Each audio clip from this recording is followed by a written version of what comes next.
Status देखा के आज कॉल करे जा हो घाव दे बेलू। नमस्ते प्रणाम, हम बानी आप सबके छोटे प्रकाश कुमार ओझा और फिर से नया वीडियो में स्वागत बा। और फिर से नया वीडियो में लेकर आ चुकल बानी अरविंद अकेला कल्लू के एक नया गाना आइल बा। पहले एक बार गाना सुनी। ससुरवा गोटाए लगलू का खइलू ए धन की मोटाए लग। जॉनी गाना के नाम बा हवा साए साए। अरविंद अकेला कल्लू के साथ गइले बाड़ी शिल्पी राज।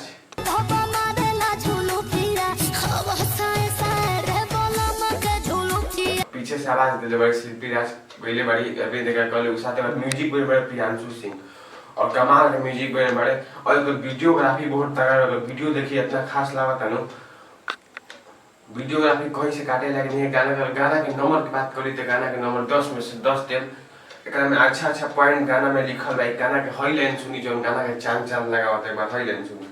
चल ढाल गइल बदल न केहू के भाव दे बेलू।